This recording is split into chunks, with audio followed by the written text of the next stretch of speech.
இன்றைக்கி நம்ம எல்லாருக்கும் ரொம்ப பிடிச்சமான சுண்டக்காய் குழம்பு எப்படி வைக்கலான்னு பார்க்கலாம் வாங்க.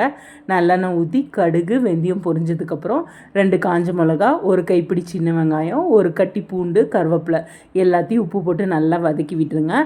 சுண்டைக்காவை நல்லா தட்டி விதை எடுத்து தண்ணியில் அலசிட்டுங்க. ஒரு சட்டியில் கொஞ்சமாக எண்ணெய் ஊற்றி அதையும் வறுத்துக்கோங்க.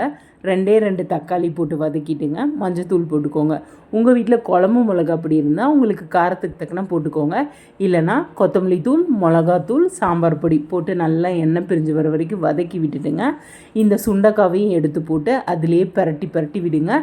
சுண்டைக்காயில் நல்லா காரம் ஏறட்டுங்க. ஏறினதுக்கப்புறம் ஒரு பெரிய நெல்லிக்காய் சைஸ் அளவு புளியை கரைச்சி ஊற்றிட்டு இன்னும் கொஞ்சம் தண்ணி எவ்வளோ உங்களுக்கு குழம்புக்கு தக்கன தேவையோ அந்த மாதிரி தண்ணி ஊற்றி நல்லா கொதிக்க விடுங்க. நல்லா கொதிக்கும் போதேங்க ஒரு துளி வெல்லம் போட்டுக்கோங்க. வெல்லம் போட்டு அந்த புளியோட எருப்பெல்லாம் போயிடுங்க. அதுக்கப்புறம் குழம்பு ரொம்ப நல்லா இன்னும் கொஞ்சம் தேவைன்னா ஒரு அரை மூடி தேங்காய் பால் ஆட்டி ஊற்றி வச்சு சாப்பிட்டு பாருங்கள். அவ்வளோ அருமையாக இருக்குங்க இந்த குழம்பு. இந்த குழம்புக்கு மெதுன்னு கோதுமை தோசை கூட ட்ரை பண்ணி பார்த்துட்டு கமெண்ட் பண்ணுங்கள், லைக் பண்ணுங்கள், சப்ஸ்கிரைப் பண்ணுங்கள்.